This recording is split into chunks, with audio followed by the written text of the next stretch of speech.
During early access, Path of Exile 2 players encountered numerous controversial issues.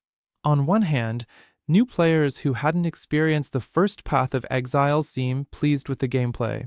On the other hand, the large community of the original game is quite frustrated, as the sequel turned out to be far from what they had anticipated. Entire threads of angry feedback have surfaced on Reddit and the official forums.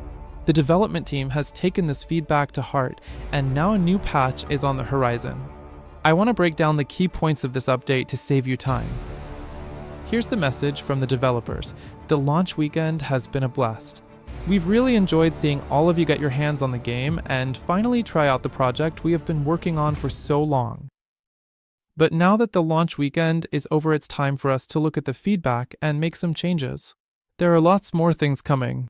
The list in this post are some of the things we felt needed to be more urgently addressed. Some of these changes have already been deployed without a realm restart. Others will be deployed in an upcoming patch. Dodge roll changes.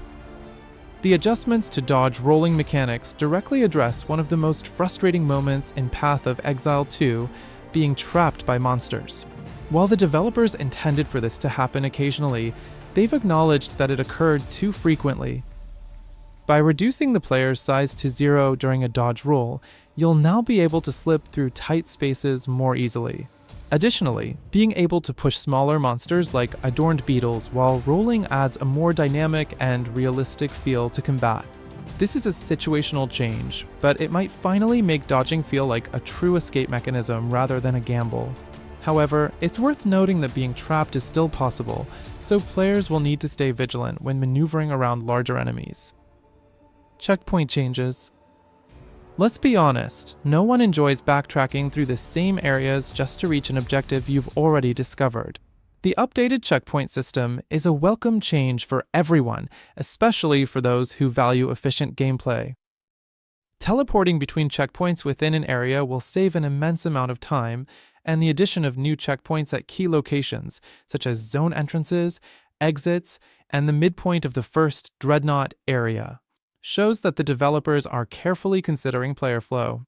This change might not seem flashy, but for anyone who's ever slogged through repetitive runs, it's a game changer. Rare monsters. Rare monsters are finally getting the respect they deserve in terms of rewards. Previously, players often found themselves questioning whether the effort to kill these tougher foes was even worth it.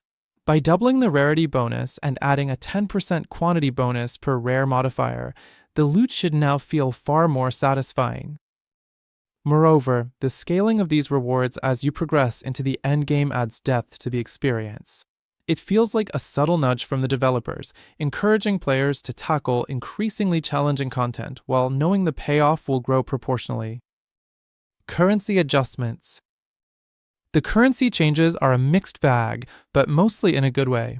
Buffing the drop rates of Regal Orbs, Jeweler's Orbs, and Gemcutter's Prisms is a clear attempt to address common complaints about early game progression and crafting. The 5-fold increase in Gemcutter's Prism effectiveness is particularly intriguing. It's a small change that could have a massive impact on gem quality strategies. The slight nerf to Chaos Orb drops might ruffle some feathers, but let's face it, they've become less valuable over time compared to more rare currencies like Exalted Orbs. This adjustment feels like a way to redistribute the loot pool, ensuring more exciting drops without oversaturating the game with Chaos Orbs. Map mods have always been a cornerstone of the Path of Exile experience, and these changes make them even more rewarding. Increasing rarity bonuses by 2.5 times and removing less impactful mods should make rolling maps feel less like a gamble and more like a strategic choice. One noteworthy aspect is the focus on modifiers that enhance monster density and drops. This aligns perfectly with the philosophy of rewarding players who take risks with harder maps. It's a clear signal from the developers. If you're willing to take on the challenge, we'll make it worth your while. Unlucky drop protection.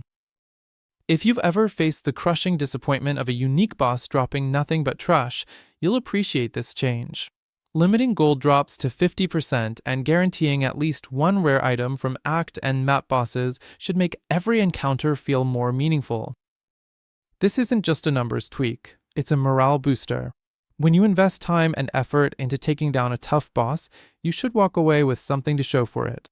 These changes ensure that even if RNG isn't on your side, you'll still make some progress. Movement System Fix: Click to Move. This one's a subtle yet impactful fix. The move-only command previously led to frustrating moments where your character would unexpectedly attack instead of moving. With this issue resolved, movement feels more responsive and predictable, a small but essential improvement for gameplay fluidity. Endgame Maps. The endgame is where many players spend the majority of their time, so it's great to see changes aimed at improving this crucial phase. Adding more rare monsters and marking them on the minimap when there are 200 monsters left creates a much smoother experience. The assurance of a minimum number of rare monsters per map is also a step in the right direction. Combined with the improvements to rare monster rewards, endgame maps should feel far more engaging and lucrative. This patch doesn't just tweak the numbers, it demonstrates a clear effort to listen to the community and address long-standing frustrations. The balance between situational improvements and broad quality of life changes makes this update stand out. It's a solid reminder that Path of Exile 2 is evolving with its players, ensuring that the challenges remain fair, the rewards satisfying, and the experience memorable.